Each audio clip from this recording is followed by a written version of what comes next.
Jeff Flake, thank you for speaking to me today. So you're obviously from a border state, Arizona. Can you tell us a little bit how that shaped your view of Mexico and the Mexico-U.S. Right, relationship? I grew up on a cattle ranch in northern Arizona, in the 70s and 80s. And we had Mexican migrant labor at our farm for my entire growing up.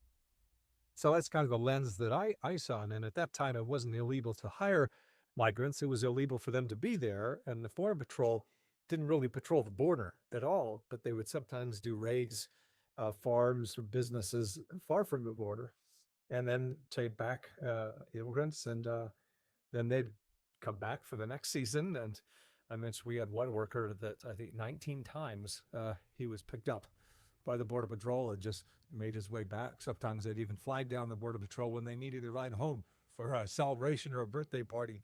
It was a more, seasonal, healthy pattern in migration, I guess, because it would tend to be the workers and not an entire family. And then they started to enforce, border patrol or on the border, and migrants would come and say, well, it's tough to cross the border now, so I'm going to stay and I'm going to bring my family because I want to stay. And so the pattern changed completely over time.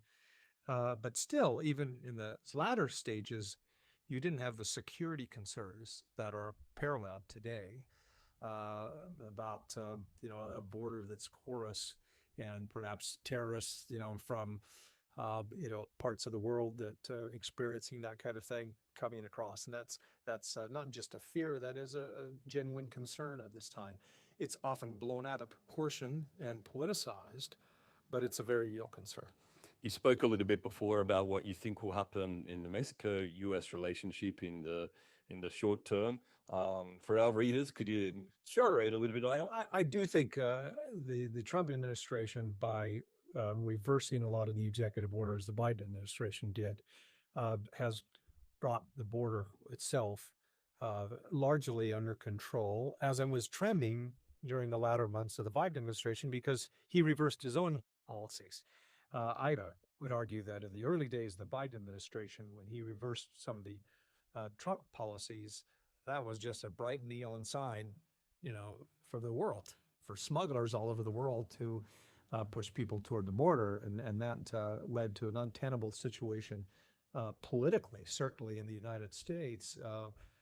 My former colleagues are looking at the situation. You cannot defend what they called an open border, and for all intents and purposes, it was almost that. So you've seen it change, and right now the border, I think, will be largely under control. You won't see massive shifts of people. I think it's gone down by about 95% in terms of people approaching the border.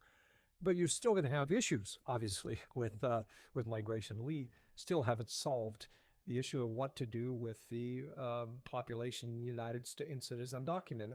Um, and they are all cases, almost all cases. They have ties that bind. They're immigrants who are in the United States with a child who is a citizen, or a spouse who is a legal permanent resident, or a resident, or some other tie of the prize. And some of these are very difficult things to work through. I've been part of immigration reform proposals and legislation for my entire 18 years in Congress, and we came very close, the Gang of Eight, back in 2013 to get something through, but it didn't. And I see no prospect of any significant comprehensive reform, because we obviously need to have more robust legal avenues for people to come, both those who are skilled in tech, or those who are simply willing to work hard. We need more legal avenues, but we obviously have to solve the situation of what to do on the border itself. And do you see any possibility that some of those legal avenues, did you, Oh, I don't. Well, not in the next 4 years anyway? I don't see. Perhaps when if and no, I don't. I don't.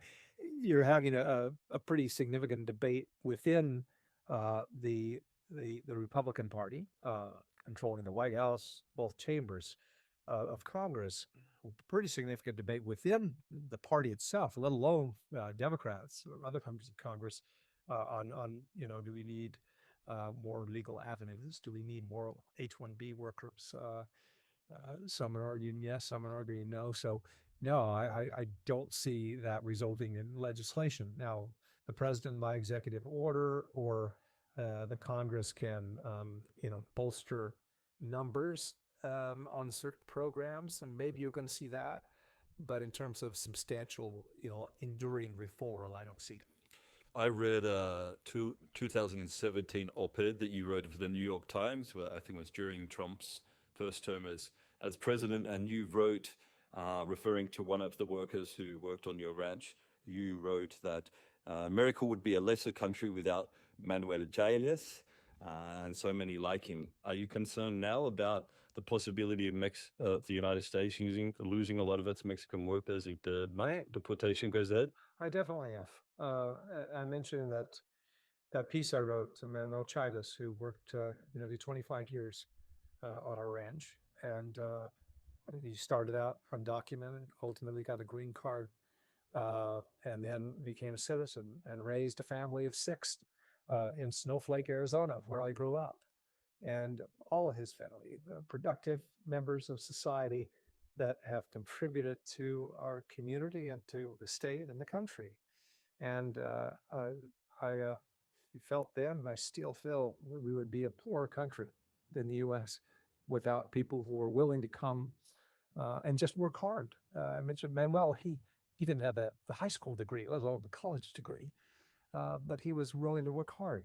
And that was something. That was something that we needed and we benefited from. So in the broader relationship, obviously there's trade is a huge part of the relationship, and the USMCA review is coming up next year. Obviously, it's a review officially, but we've heard from the US president his view that he would perhaps like to renegotiate it. Right. What do you see happening in that space? Well, I mean, obviously, the biggest concern immediately was 25% tariffs, and that would obviously blow up the USMCA. The president was very proud when they renegotiated NAFTA and basically formed the USMCA. They're proud of it at that time, and it was a good achievement. It was basically modernized NAFTA in a way that was positive. So I would hope and I would expect that in the end there may be some modifications to USMCA. You always have modernization that needs to happen. You include services that weren't existing before on the digital side or whatever else. So there's likely that's needed. Whether it's going to be blown up and they're going to see tariffs, put in its place, I don't think that that's going to be the case.